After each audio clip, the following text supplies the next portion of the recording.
Palavra da Verdade, com Hernandes Dias Lopes. Meus amados, vamos abrir a palavra de Deus no livro de Gênesis, capítulo 4. Gênesis, capítulo 4. E nós vamos ler do verso 1 ao verso 16. Lido o texto, peço que você mantenha a Bíblia aberta comigo na passagem que vamos ler.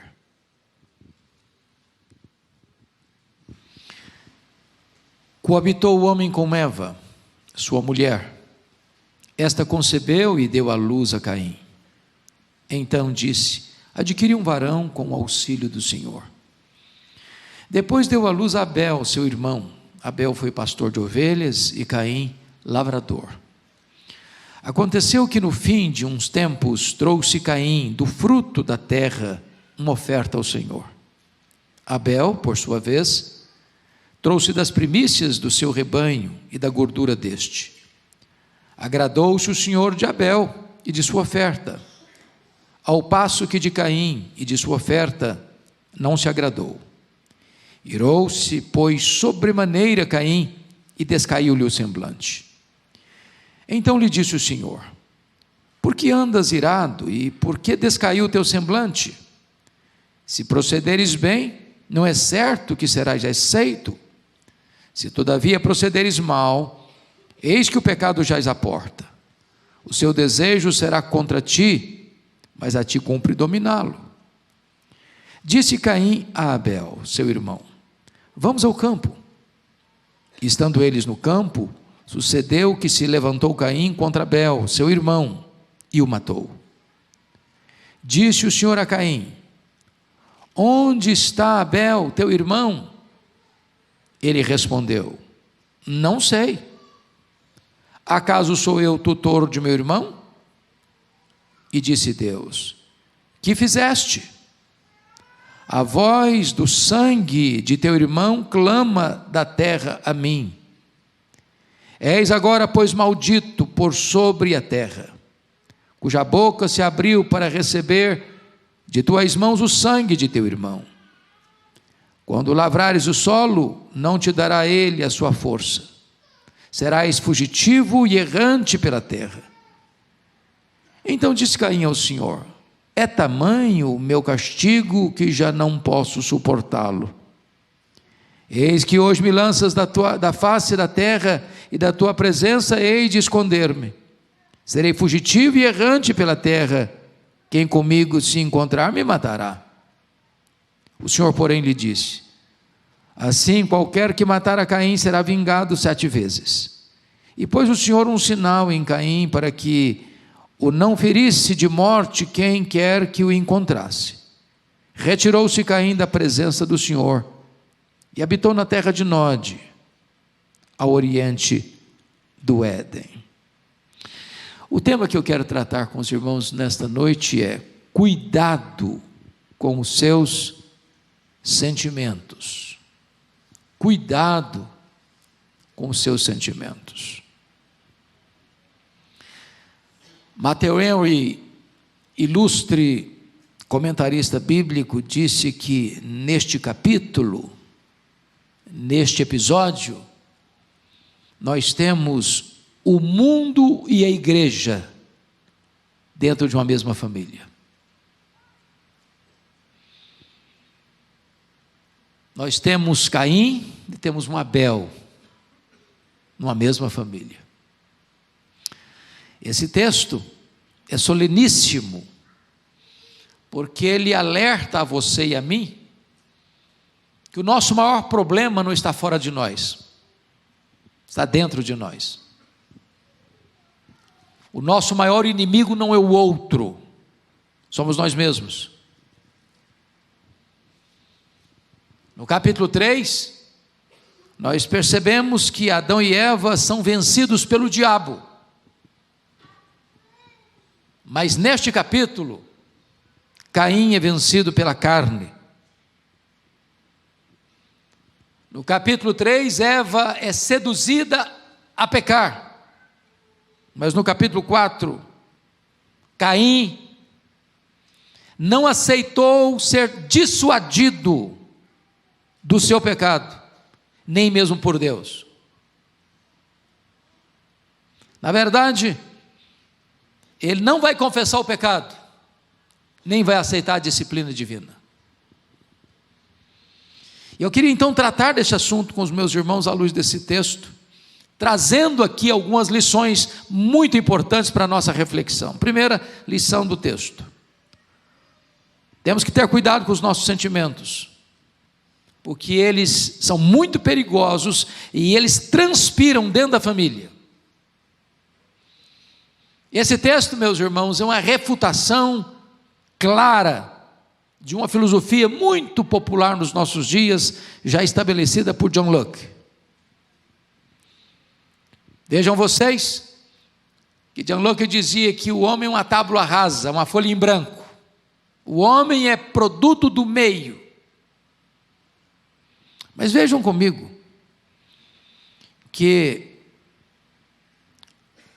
Abel e Caim não tinham um meio corrompido, maligno, para atingi-los. Não tinha violência, não tinha tráfico de drogas, não tinha injustiça social, não tinha descalabro de costumes. Na verdade, Caim e Abel não tinham avós, não tinha tios, não tinha primos, não tinha sobrinhos, não tinha amigos, não tinha inimigos, não tinha poluição sonora, não tinha poluição ambiental, não tinha desemprego, não tinha violência urbana, não tinha sociedade promíscua. Mas o mal estava no coração de Caim. O problema está dentro dele. Ele transforma o seu lar numa arena de ciúmes, num ringue de hostilidade. As causas do desastre da família não estavam do lado de fora, estavam do lado de dentro. Então cai por terra essa ideia de que o homem é uma folha em branco, uma tábua rasa, produto do meio. Isso retrata para nós a malignidade do pecado. Segundo lugar, a família de Adão e Eva prova que nem todos sabem lidar com os sentimentos. Notem vocês que Caim e Abel nascem de um mesmo tronco. São filhos dos mesmos pais, pai e mãe. Eles recebem as mesmas instruções. Eles sugam o mesmo leite materno. Eles vivem no mesmo ambiente. Eles escutam as mesmas histórias. Entretanto, diz 1 de João 3,12, que Caim era do maligno. E Abel era um homem temente a Deus. Caim era um hipócrita. E Abel era um homem temente a Deus.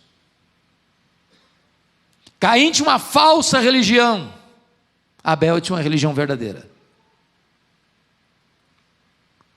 Abel adorava a Deus. Caim concorria com seu irmão. Notem que esses dois irmãos nascem na mesma casa, mas eles crescem de forma diferente. Eles têm vocação diferente. Eles têm religiões diferentes. A religião de Abel era verdadeira, a de Caim era falsa.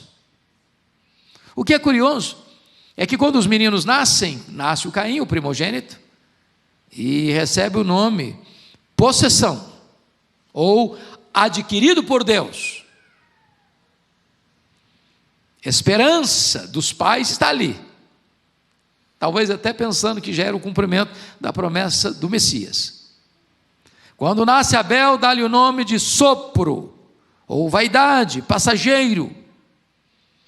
Quando dão o nome de Caim, os pais estão dando um nome pomposo, cheio de esperança, cheio de expectativa, mas dar nome bonito aos filhos não é tudo. Não é tudo. Não basta dar nomes bonitos aos filhos. É preciso forjar neles o caráter de Cristo, instruí-los na verdade. Então vejam vocês que nesse lar havia prática religiosa. E onde eles aprenderam isso? Com os pais, porque não tinha outros instrutores. Ambos se apresentam para adorar a Deus. Está escrito isso. Versículo 3: aconteceu que no fim de uns tempos trouxe Caim do fruto da terra uma oferta ao Senhor. Abel, por sua vez, trouxe das primícias do seu rebanho, da gordura deste. Então, ambos se apresentam para adorar. Porém, o que se percebe nos bastidores é que nessa casa onde tem altar, tem também ciúmes, inveja, disputa, quebra de comunhão, crise de relacionamento,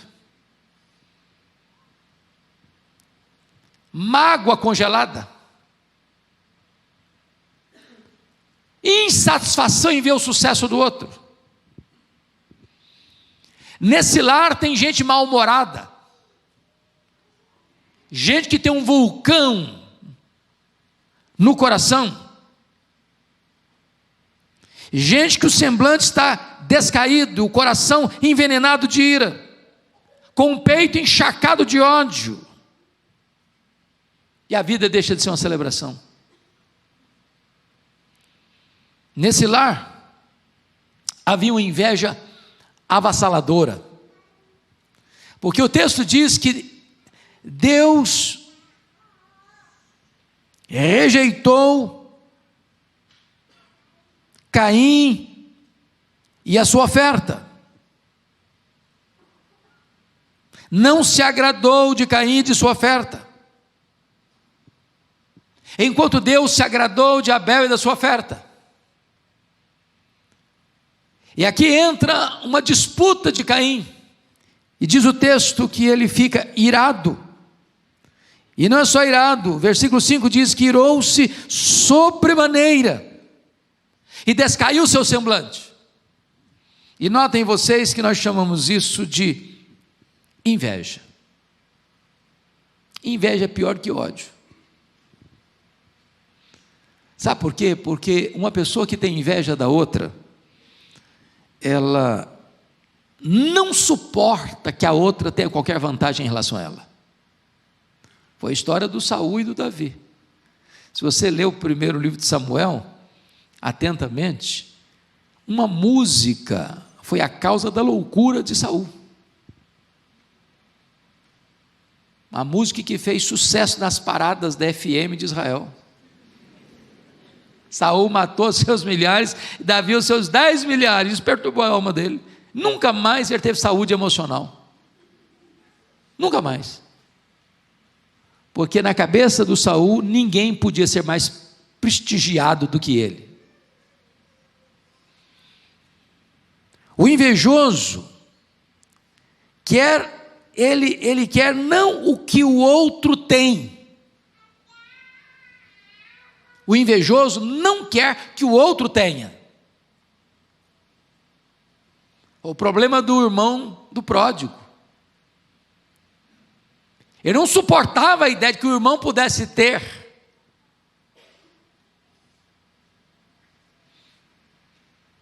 Cobiçar é desejar não apenas o que é do outro, é desejar a destruição do outro. Quando você lê, por exemplo, a invasão do Iraque ao Kuwait, em agosto de 1990, vocês bem sabem como muitos foram mortos, muitos cidadãos ricos do Kuwait foram mortos, mas sob a pressão internacional e o feroz ataque das forças americanas, Saddam Hussein precisou se retirar do Kuwait. E fez isso em fevereiro de 1991, menos de um ano depois. Mas antes de Saddam Hussein sair do Kuwait, ele ateou fogo aos poços de petróleo, dos quais já não podia usufruir. Já que eu não vou usufruir, que ninguém usufrua. Já viu isso em crimes passionais? Se você não for minha mulher, mulher de ninguém você vai ser mais, então mata. Você terminou o meu namoro comigo? Então morre. Se não é meu, não é minha, não é meu, então não vai ser de mais ninguém. É por isso que a Bíblia vai dizer lá em 1 de João 3,12 que o Caim era filho do maligno, ele era do maligno, porque o maligno é destruidor.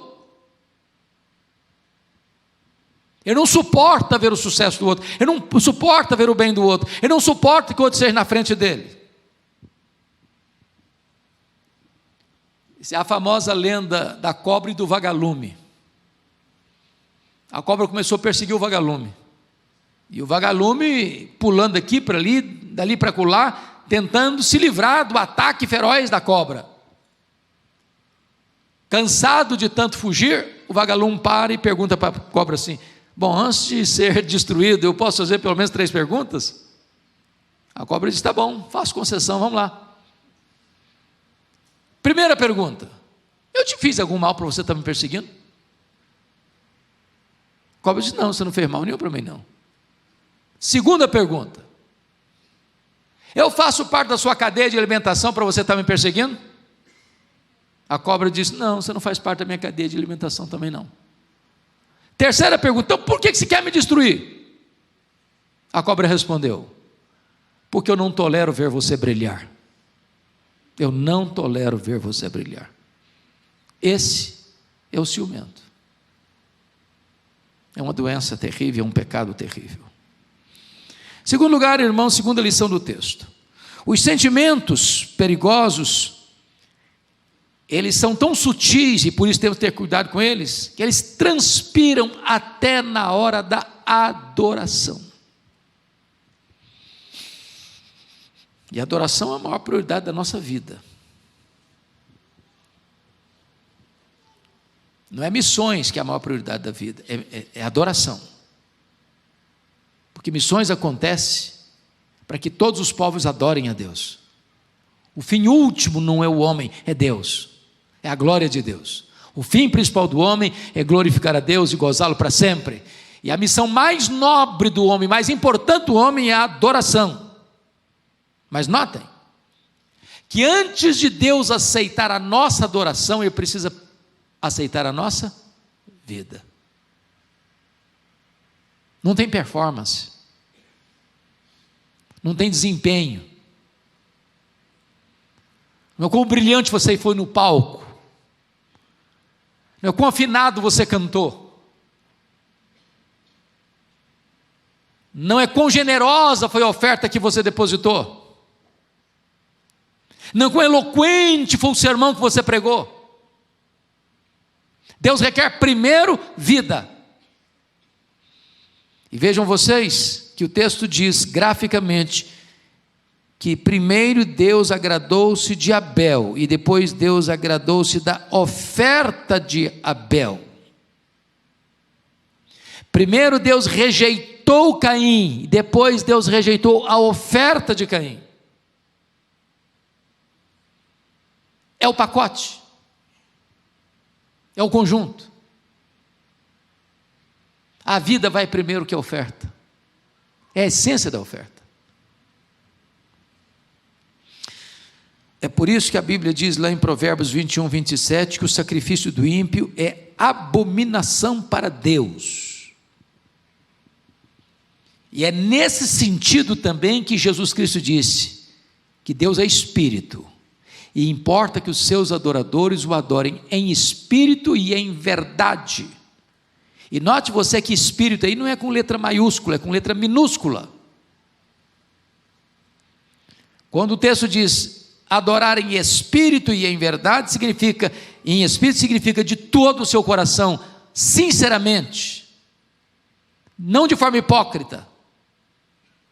E em verdade significa que o seu culto tem que ser bíblico, de acordo com as próprias prescrições divinas. Eu não tenho autorização para adorar a Deus do meu jeito, do meu modo, da minha maneira, do jeito que eu quero ou gosto, ou da maneira que as pessoas querem traçar, ou ensinar, ou orientar. Não, Deus estabeleceu na sua palavra a maneira como Ele quer ser adorado. Mas se você perceber, a vida de Caim desmente a sua oferta por algumas razões. Primeiro, 1 de João 3,12 diz que ele era do maligno, e por isso assassinou seu irmão. Então maligno não adora, filho do maligno não adora, mata. Segundo, versículo 5, ele está mal-humorado, o centro da vida dele é ele mesmo. Terceiro, ele está muito irado, excessivamente irado. Sabe o que a Bíblia diz? Irai-vos e não pequeis. Não se deixe pôr o sol sobre a vossa ira, e nem deis lugar ao diabo. O diabo estava morando no peito de Caim. Ele não abriu uma brecha, ele abriu uma porta escancarada para o diabo entrar. Quarto, ele era invejoso. Quando a Bíblia diz que ao passo que de Caim, de sua oferta, não se agradou Deus, aí entra o problema do Caim, porque Deus se agradou de Abel da sua oferta.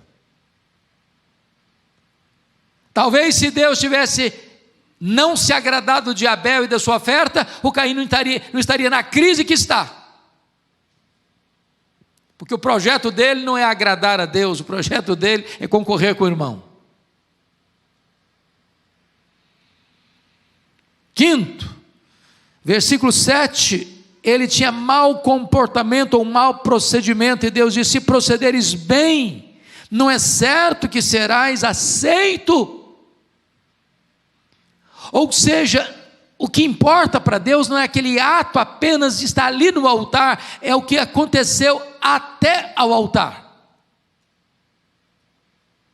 O procedimento dele anterior não estava certo. Sexto, o coração dele estava endurecido, porque Deus diz no verso 7, na parte final: se todavia procederes mal, eis que o pecado jaz à porta, o seu desejo será contra ti, mas a ti cumpre dominá-lo. E o que você vai perceber, que em vez dele acolher e acatar a exortação de Deus, ele se endurece mais ainda. Ele se fecha mais ainda, porque o verso 8 diz que ele, hipocritamente, com palavras aveludadas e macias, tem no coração uma espada que fere para matar o irmão. Em vez de acolher a exortação, ele sai dali para matar seu irmão.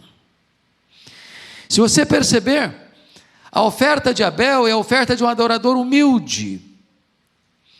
Porque o que Abel faz? Abel tem a vida certa e tem a oferta certa.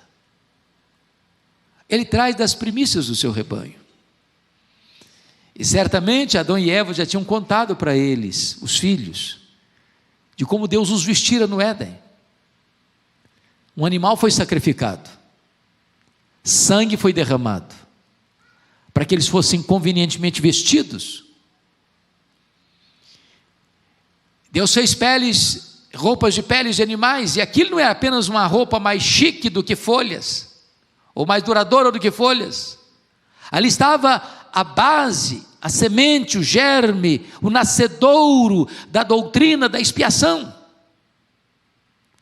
de que o inocente tem que morrer, o sangue tem que ser derramado, para que o pecador seja coberto, porque sem derramamento de sangue não há remissão de pecados. Quando Abel traz as primícias do seu rebanho, ele está reconhecendo que a forma que Deus queria ser adorada já estava estabelecida desde o princípio, e ele não quer mudar esse princípio, ele não quer mudar essa norma, ele não quer mudar esse planejamento de Deus, esse propósito de Deus na adoração. A oferta de Abel era apropriada, pois tipificava o sacrifício de Cristo, enquanto a oferta de Caim representava o melhor esforço do homem. Um é a salvação pela graça, outro é a tentativa da salvação pelas obras. O culto de Abel é bíblico e revelado, não é apenas uma expressão cultural, não é o que eu gosto, não é simplesmente para eu me sentir bem, não é para atender o gosto deste ou daquele, ou a preferência do povo. Não podemos trazer fogo estranho para o altar. O culto de Caim foi um culto elaborado por ele, e não prescrito por Deus. Então Deus rejeita Caim, Deus rejeita a oferta de Caim. Abel cultua Deus com verdade, com motivação certa, enquanto que a religião de Caim é a religião da perseguição. Ele decreta a morte para quem não segue a sua teologia. Mas, amados irmãos, vamos olhar um pouco mais esse texto, para tratar dos sentimentos perigosos e perceber uma terceira lição, uma terceira verdade. É que esses sentimentos precisam ter cuidado, nós precisamos ter cuidado com eles, porque eles se agravam quando nós desprezamos a advertência de Deus. Irmãos, nós temos sido advertidos por Deus. Toda vez que você abre a sua Bíblia, Deus está advertindo você. Toda vez que você vê um culto, escuta a pregação, Deus está advertindo você. Deus está advertindo a mim. E continuar no erro, apesar da advertência divina, é um grande risco, é um grande perigo. Então vejamos, por favor, o que está escrito no versículo 7. Pode ler comigo o 7, vamos juntos? Se procederes bem, não é certo que serás aceito? Se todavia procederes mal, eis que o pecado jaz à porta, o seu desejo será contra ti, mas a ti cumpre dominá-lo. O que eu acho impressionante é que Caim é chamado ao arrependimento.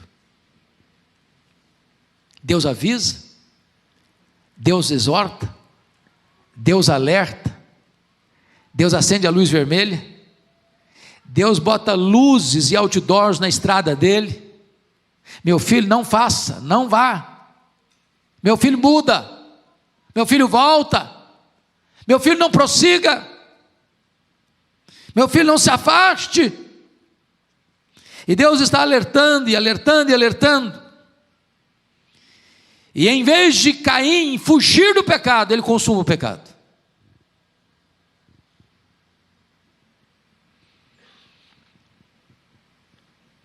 Na verdade, o Caim, em vez de voltar-se para Deus, ele foge de Deus e usa máscaras para consumar o seu pecado. Se não, vejamos. A primeira máscara é a máscara da mentira, da traição e da hipocrisia. Olha a palavra que ele vai dizer no verso 8. Leia o 8 comigo. Disse Caim a Abel, seu irmão: vamos ao campo.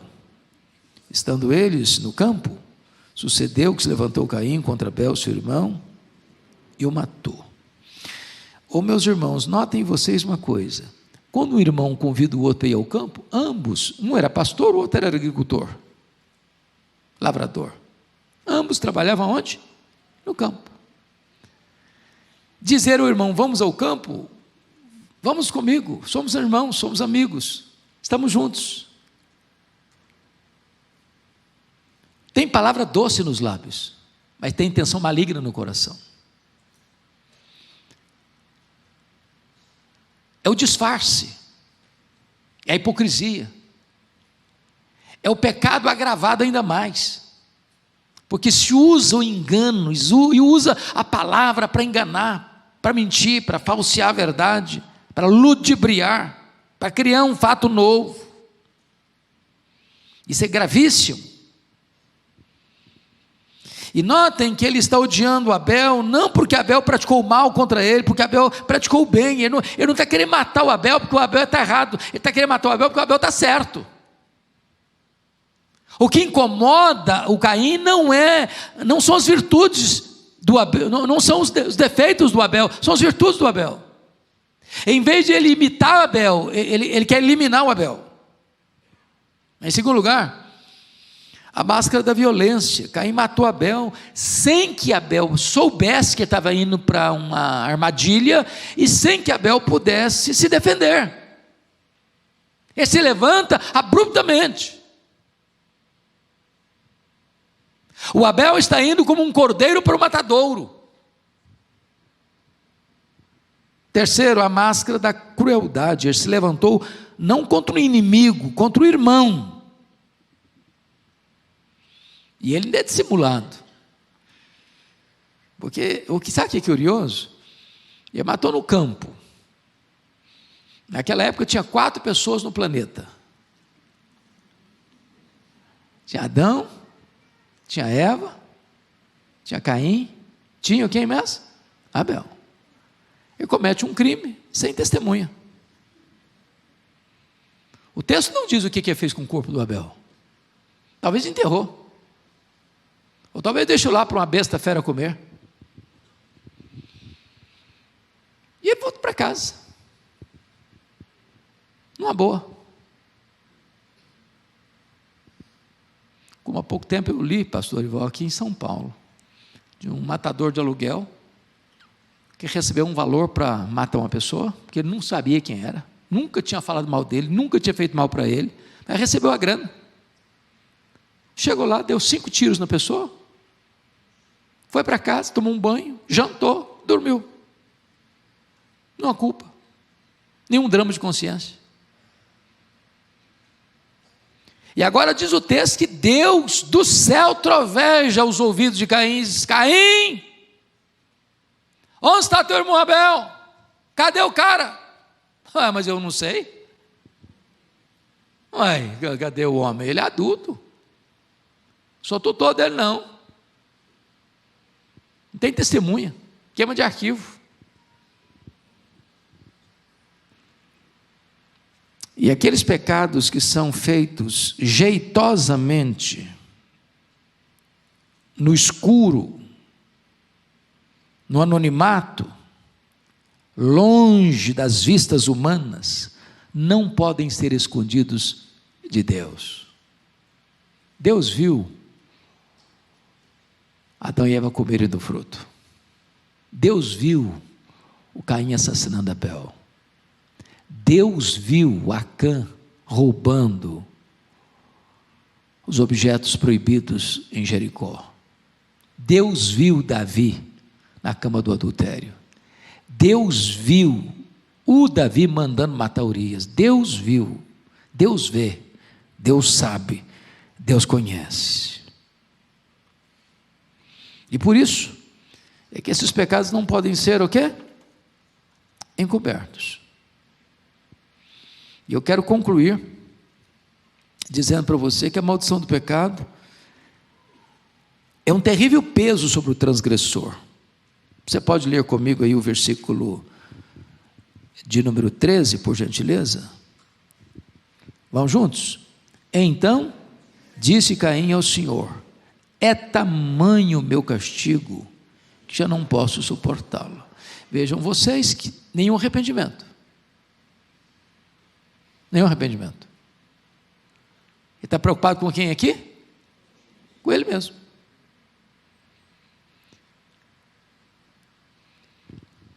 Se ficasse só, é tamanho o meu pecado, ai de mim, porque eu sou um pecador miserável. Mas Deus é justo no seu falar, puro no seu julgar. Não. É muito grande o meu pecado, porque eu agora estou em rescate. Nenhuma culpa, nenhum pesar. Então preste atenção nisso. Preste atenção nisso. O pecado gera maldição, está no versículo 11. És agora, pois, maldito. Veja você, em segundo lugar, que o pecado produz uma desinstalação, no versículo 12.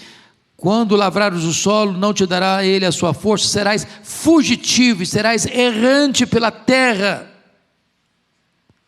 O pecado oprime, é um peso, é tamanho o meu castigo.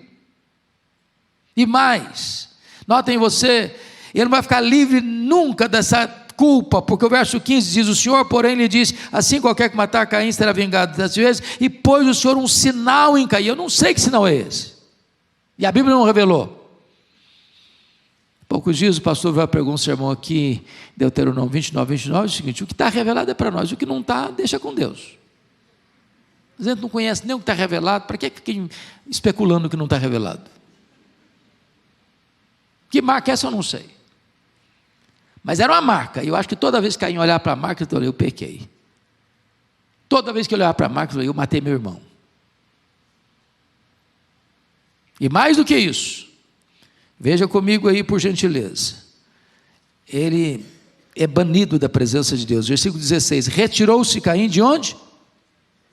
Da presença de Deus. Meus irmãos, o único lugar que nós não podemos nos retirar é da presença de Deus.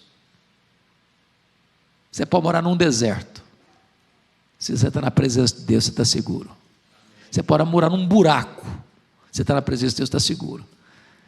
Os cristãos primitivos lá em Roma moravam nas catacumbas de Roma, túneis subterrâneos, sem luz, sem ar fresco, mas eles estavam na presença de Deus. Mas eu quero concluir, irmãos, dizendo que o pecado é tão grave que ele é uma lavoura maldita para amanhã também. Olha o verso 23 comigo. Vamos ver os descendentes de Caim, o que vai acontecer lá no verso 23. E disse, vamos juntos? E disse Lameque às suas esposas, Ada e Zilá: ouvi-me, vós mulheres de Lameque, escutai o que passa a dizer-vos. Matei um homem porque ele me feriu, e um rapaz porque me pisou. O cara vai se tornar bígamo. Daqui começa também a poligamia, a destruição da estrutura familiar, conforme Deus a estabeleceu. E aqui um camarada diz: não gostei de você, eu te mato. Pisou no meu pé, eu te mato. A vida vai perdendo o valor e o significado. É só a partir de 7 que as pessoas vão começar a andar com Deus. E eu concluo dizendo o seguinte a você: nós temos que tomar cuidado com os nossos sentimentos, porque isso não apenas atinge a nós, isso atinge a nossa descendência. Nós estamos fazendo uma semeadura. Isso vai atingir os nossos filhos, os nossos netos, os nossos bisnetos, as gerações pósteras. Essa é a realidade que a Bíblia nos apresenta. Mas hoje nós estamos diante da graça de Deus, do sangue de Jesus, da oferta da transformação. E eu jamais queria que você hoje pensasse: mas isso aqui é uma história antiga, de uma família antiga, isso não tem nada a ver comigo. O nosso coração é tão desesperadamente corrupto como o coração de Caim. Não pense você que esse é um problema dos pagãos. Isso é um problema de gente que levanta altar para Deus. Esses perigos e ameaças não estão lá do lado de fora, estão cá do lado de dentro. E não estão cá do lado de dentro de uma instituição chamada igreja, estão cá do lado de dentro do nosso peito, no secreto da nossa alma.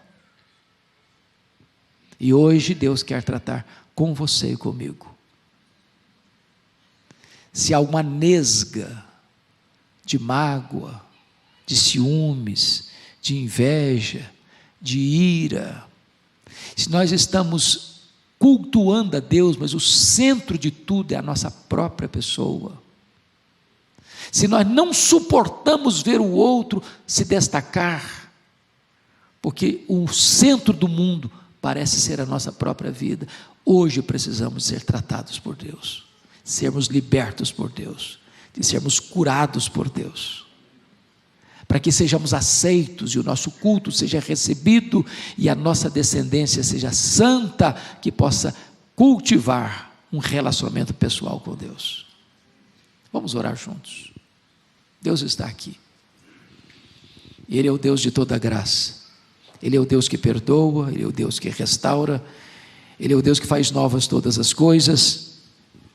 Ele é o Deus que nesta noite pode nos tirar esse fardo, para que voltemos para casa livres, como verdadeiros adoradores, que adoram o Pai em espírito e em verdade. Ó Deus, nós te agradecemos pela exortação da tua palavra. Nós te agradecemos porque tantas vezes o nosso coração é enganoso, sutil. Às vezes, Senhor, até na adoração, até no culto público ou no culto particular, esses sentimentos podem vazar e nos enganar. Compadece-te de nós. Jamais permita, Senhor, que o nosso semblante descaia pela ira do coração. Jamais permita, meu Deus, que estejamos na tua casa, mas concorrendo, disputando espaço na feira das vaidades. Tem misericórdia de nós. Trata do nosso coração. Que jamais nos rebelemos contra as advertências da tua palavra. Que acolhamos com mansidão a exortação, para que haja mudança, para que haja restauração, para que haja perdão, para que haja recomeço.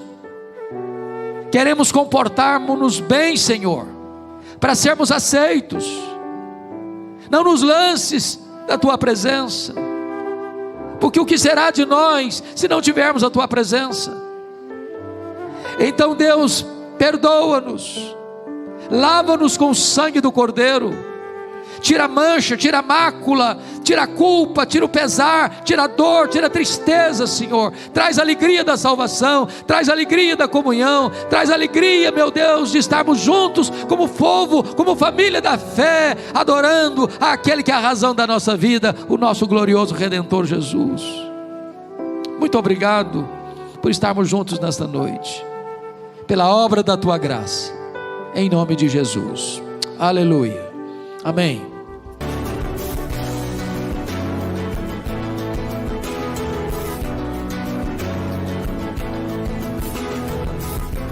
Palavra da Verdade, com Hernandes Dias Lopes.